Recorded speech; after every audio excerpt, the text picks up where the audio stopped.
Dzień dobry. W tym materiale skupimy się trochę na E24, na poprawie kilku detali, ale co i jak to już Wam pokazuję. Ale zanim pokażę co i jak w tym materiale będziemy robić, to chciałbym tylko zaznaczyć, że ja ten materiał już nagrywałem, duża część pracy jest zrobiona.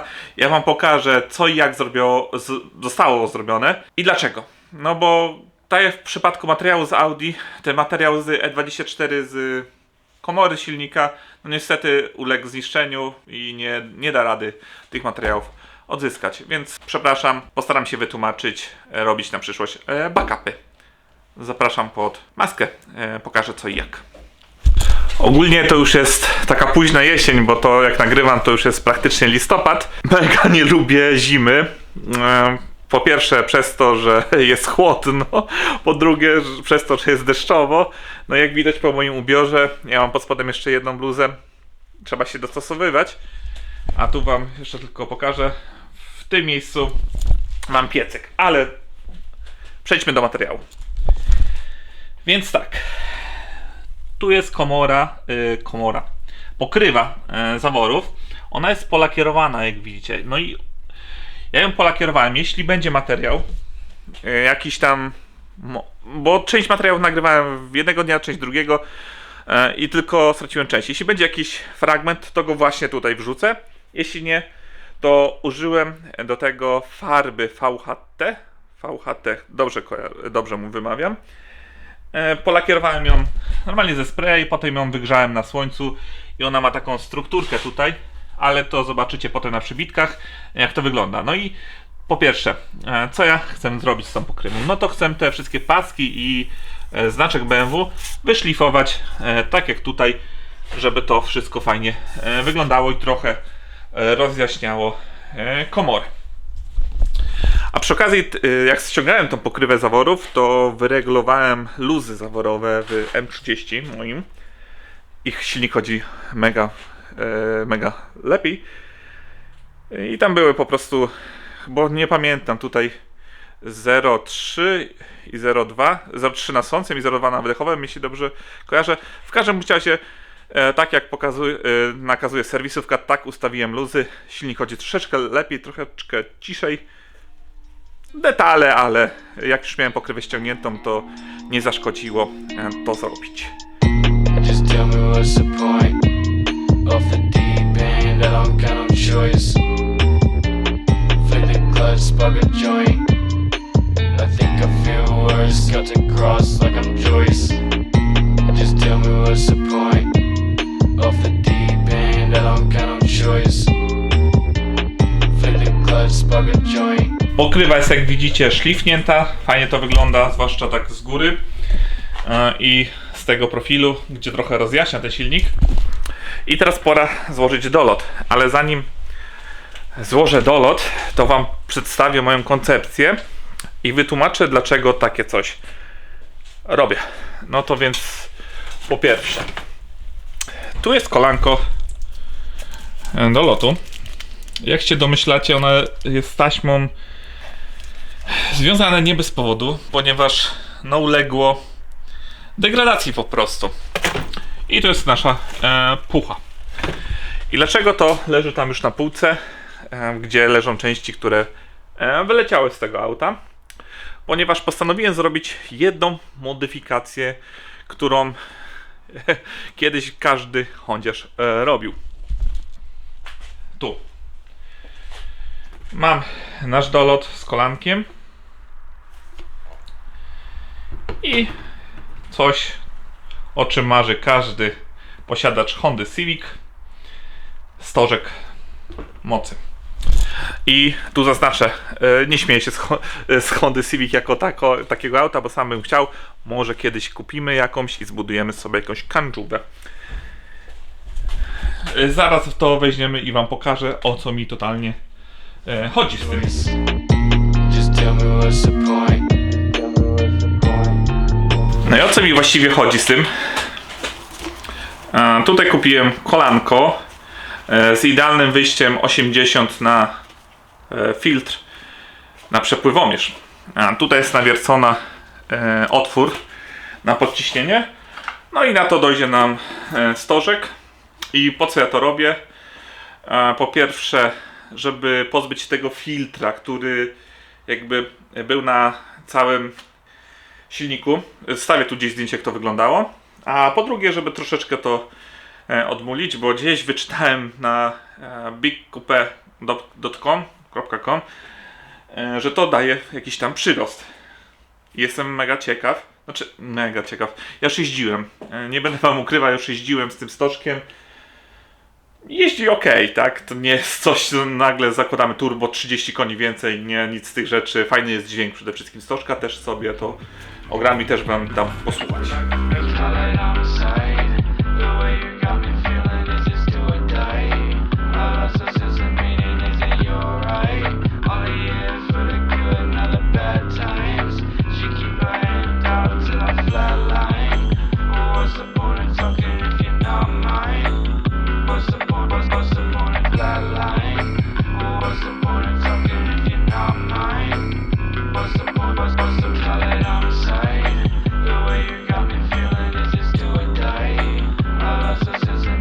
Na tą chwilę wygląda to tak.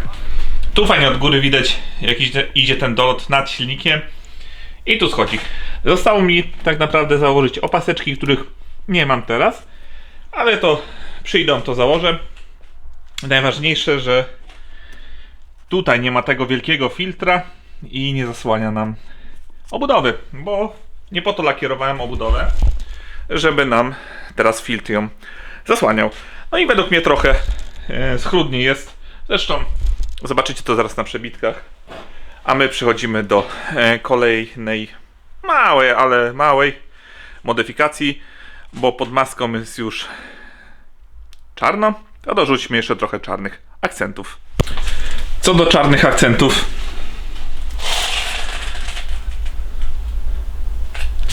rozpórka kielichów. Uwaga, która przyjdzie tutaj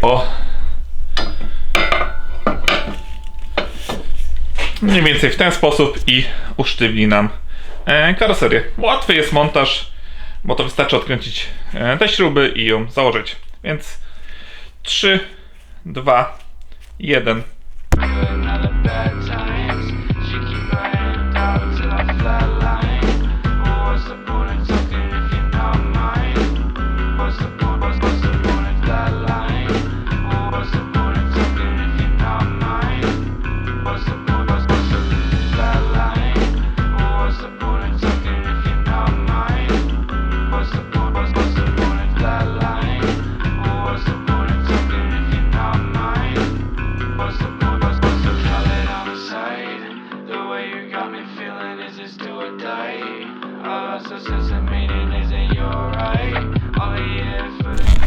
Na tą chwilę komora prezentuje się tak. Jest dużo mankamentów, które jeszcze kolą w oczy. Na przykład niepolakierowana tutaj osłona, tutaj wiązka przewodów, nie wiem, tutaj brudny kolektor, czy też, nie wiem, różnica między tą obudową a tą od termostatu. Jest kilka takich detali, nie kilka, dużo, bardzo dużo, żeby zrobić tą komorę w taki sposób, żeby nie było wstydu podnieść maski i pokazać silnik po prostu, ten sławny M30 B35, ale to w przyszłych materiałach. Co do wiązki, już wam pokazuję. Kupiłem taśmę taką parcianą z Tesy, będę to oklejał wszystko tą taśmą. I tak naprawdę to zrobimy sobie w którymś z kolejnych materiałów. W tym materiale jeszcze zrobimy jedną rzecz, którą trzeba zrobić, bo jest to czynność serwisowa. Olej silnikowy został wymieniony, płyn chłodniczy został wymieniony, płyn hamulcowy zostanie też wymieniony w przyszłych materiałach, ale to nie wybiegajmy w przyszłość.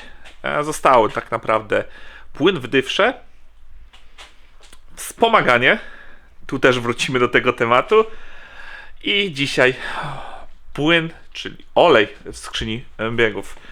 Wymienimy sobie ten olej, podejrzewam, że on przez te 190 000 mil nie był nigdy wymieniany, a ponoć jest różnica kolosalna, jak się wymieni.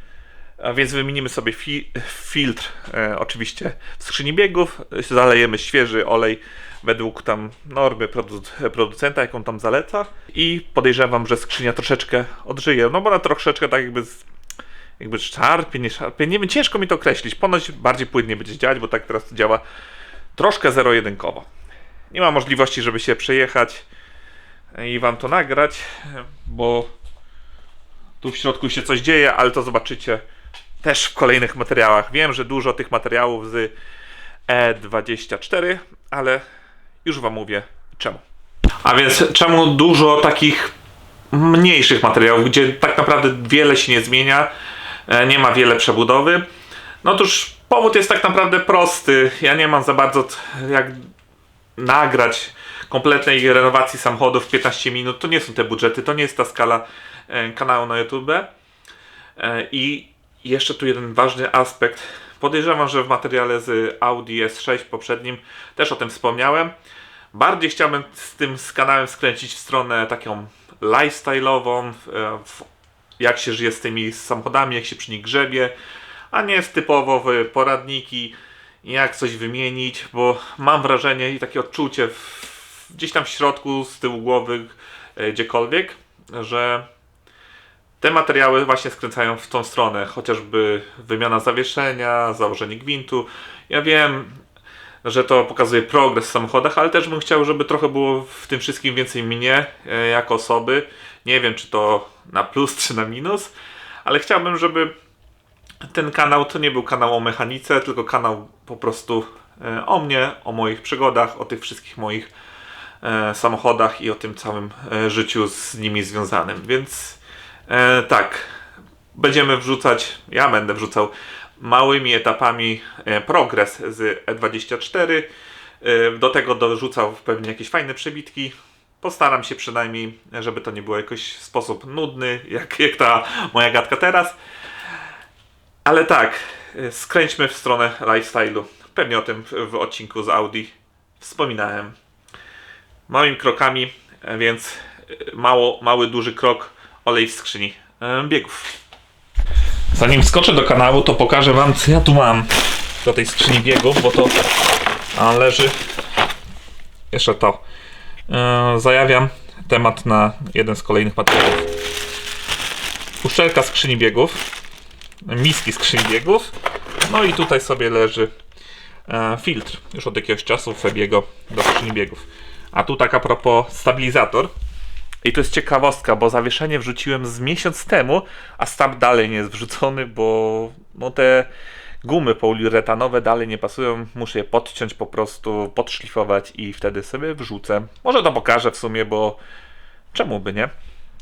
Mam jeszcze kilka rzeczy tutaj do poprawy. Będzie dużo zmian w E24, renowacji innych aut, jak przed chwilą powiedziałem. Inne auta też się pojawią, m.in. E36, SK jeszcze trochę, E28 też trochę i E92 pewnie, póki jeszcze ją mam. Chodźmy do kanału i pokażę wam, jak to wygląda już tam na dole. A, czekaj. Olej. Jeśli dobrze kojarzę, ja kupiłem ten olej. Manola Dextron 3. Jeśli dobrze kojarzę, tak, to był ten olej do skrzyni. On ma niby tą normę, która spełnia te 4HP22. I z tą skrzynią, tą 4HP22, i tak nie chcę za długo pojeździć, bo chciałbym zrobić swap silnika i swap na manual. Z swapem silnika troszeczkę mi się plany rozjechały. Pewnie dziś też będę o tym wspominał. Może nagram w ogóle filmik wyjaśniający, jakie mam wizje na ten samochód. Może tak przybliżę, co bym chciał zmienić, co w przyszłości może się pojawić, co nie i takie inne. Dajcie znać po prostu w komentarzu może, czy takie coś nagrać, takie bardziej luźne pogadankę o tym samochodzie, może pochodzenie, pokazanie detali. Ale tak, chciałbym tu swap na inny silnik i swap na manual, dlatego też na tej 4HP skrzyni mi jakoś tak mega nie zależy. Co nie zmienia faktu, że warto wymienić olej, więc tam 3, 2, jeden. No więc jesteśmy już w kanale. I teraz pokażę. Tak patrzę teraz, bo słuchajcie, wspomniałem o wspomaganiu, że trzeba wymienić. Widzicie, jaki jest tu wyciek wspomagania? Widać to bardzo, ale to bardzo mocno. Kurde, coś się fokus rozjeżdża. Dobra, teraz jest git. Widać to bardzo, bardzo mocno, jak to wylatuje. No i mam tak, że pompa zaczęła mega wyć, także też ją sobie wymienimy. Ja nadużywam słowa w ogóle mega, tak zauważyłem. Miska olejowa jest tutaj, korek spustowy jest tu. To jest jeszcze brudne w oleju po tamtej przygodzie nieszczęsnej z miską. Także też tą miskę jak ściągnę, to ją obmyję, żeby to miało ręce i nogi. I tak, spuśćmy sobie olej, zobaczmy jak on w ogóle wygląda w środku. I potem poszukajmy gdzieś tu korka wlewowego i wlejmy olej. I pokażę wam ciekawostkę dla tych, co nie mają E24, nie mieli silnika M30.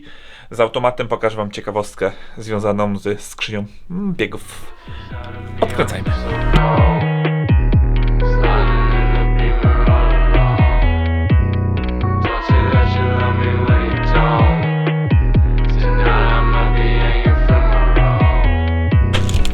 Ja wiem, że jak wymieniasz olej w skrzyni automatycznej w sposób statyczny, to nie spływa tego oleju dużo, ale no zobaczcie sami, ile spłynęło tego oleju z tej 4HP. Tutaj podejrzewam, że to jest kurde 2 litry.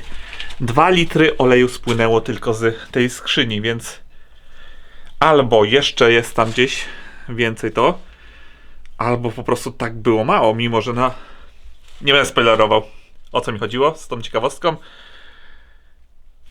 Odkręćmy tą miskę i zobaczmy, co tam się dzieje.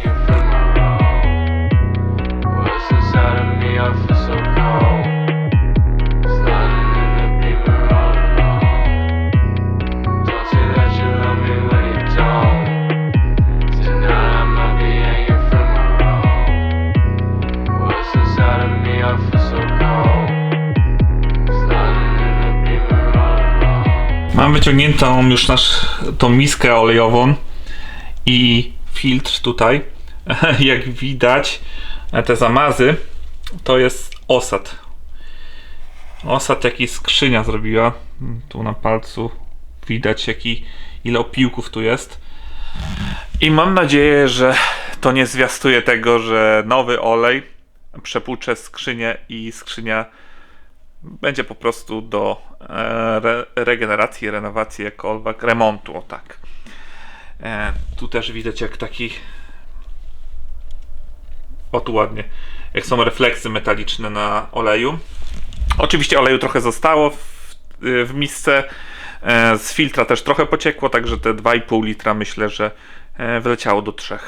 Także pewnie tyle też zalejemy. No dobra, wyczyszczę to i wkładamy ten świeży filtr, który mam tutaj. A może wam pokażę w ogóle, jak on wygląda. To jest to samo, sprawdzałem, ale zobaczcie sobie, jakie to jest jasne, a tam jakie jest ciemne. Niebo a ziemia, po prostu niebo a ziemia. Miska jest umyta, wyczyszczona, tak samo jak śrubeczki i tu takie wsporniki. I tak po prostu wlałem sobie dimmer do kubeczka, wrzucałem to, troszeczkę szczotką to zruszyłem i trząsłem i wytworzyła się piana, która fajnie ten brud usunęła. Tak, przykręcamy filtr i od tego zacznijmy. Filtr oleju w skrzyni biegów oczywiście. Tak.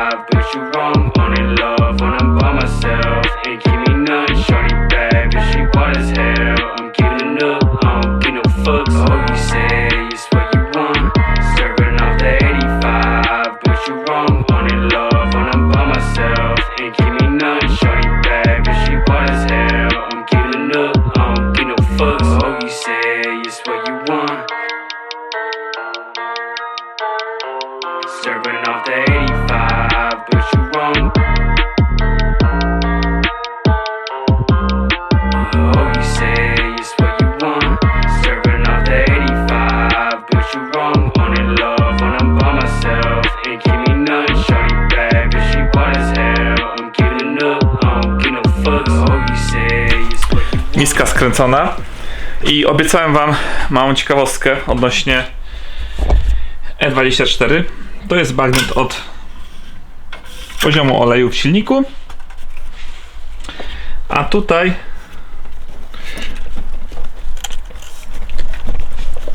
oj, ciężko coś idzie. Drugi bagnet od poziomu oleju w skrzyni biegów. Także taka ciekawostka, fajne. I teraz tak. Po pierwsze olej jaki zaleję to ma być Dexron 2, a nie 3 jak pokazałem wcześniej. Pokazałem wcześniej ten olej. Ten olej jest do całkiem innego samochodu. Do E24 z tym M30 B35 z tym 4HP22 lejemy dwójeczkę. Także przepraszam za wprowadzenie w błąd, ale zaleję dobry olej. Po prostu za dużo butelek. Manol, bo spoko. Kiedyś zalałem taki olej do E36 i pracowało o wiele lepiej niż na przykład na Liquid Moly. Chociaż czy to Liquid Moly było oryginalne, tego też nie wiem. I dobra, i teraz po drugie. Po drugie, temat jest taki, że ja zaleję ten olej przez bagnet po prostu. Tak będzie jak łatwiej. I pojawia się pewien problem, bo ja nie mogę odpalić samochodu. Jest coś w międzyczasie robione, nie mogę odpalić teraz samochodu i chciałbym tą skrzynię odpowietrzyć i tak samo chciałbym ten materiał tutaj już wam wrzucić. To wam po prostu opowiem, jak to zrobię, ten cały proces, a resztę sobie zrobię off camera. No jak ja sprawdzę, czy poziom oleju jest git? Otóż po pierwsze mamy bagnet i tu na bagnecie mamy max i minimum. I teraz tak, wleję olej tak, żeby był pomiędzy maksem a minimum. Nie wiem, ile tam litrów wejdzie. Następnie odpalę samochód. Samochód sobie pochodzi trochę. Ja w tym czasie pozmieniam biegi. Wrzucę pierwszy bieg, podtrzymam trochę, wrzucę drive, podtrzymam trochę, wrzucę wsteczny, podtrzymam trochę. I wtedy ta skrzynia się napełni. I wtedy, kiedy osiągnie temperaturę roboczą, 80 stopni około powinno być, wtedy olej powinien być 80 stopni. Z tego co wyczytałem, nie, poprawcie mnie, nie, 80 to dużo chyba na skrzynię automatyczną, nie? W każdym bądź razie na rozgrzanym oleju, wtedy jeszcze raz trzeba przerzucać biegi, trochę podtrzymać na każdym biegu i sprawdzić poziom oleju w skrzyni biegów. Jeśli będzie mniej niż minimum, dolewamy do połowy i mamy nasz temat zamknięty. Podobna procedura jest w 6HP 28, bo robiłem to w daily, wymieniałem olej z filtrem, tylko tam po prostu monitorowałem temperaturę, bo mogłem się podpiąć pod komputer i sobie sprawdzać, ile ma skrzynia biegów. Z tymi 80 stopniami to chyba coś nie tak, coś chyba źle wyczałem, może to coś nie tak było, chyba jest 80 stopniami. Nie wiem, nie będę was wprowadzał w błąd. Trzymajmy się wersji, że temperaturę roboczą. Ja tak zrobię i dam znać w następnych materiałów, w którymś z następnych materiałów dam znać, jak to się sprawuje. Czy jest poprawa, czy jest gorzej, lepiej. Nie wiem, zobaczymy, przekonam się, ale wpierw muszę uruchomić samochód i dopiero mogę się wypowiedzieć. W tym materiale niestety już tego nie zdążę, bo jest rozgrzebany kilka robót, jak wcześniej pokazywałem. Chociażby kanapy tutaj nie ma, coś tam pod maską też grzebie, także zobaczycie to pewnie w przyszłych materiałach. A na tej puencie, tym wyjaśnieniu kończmy dzisiejszy i mam nadzieję, że zobaczymy się w następnym. Trzymajcie się. Na razie.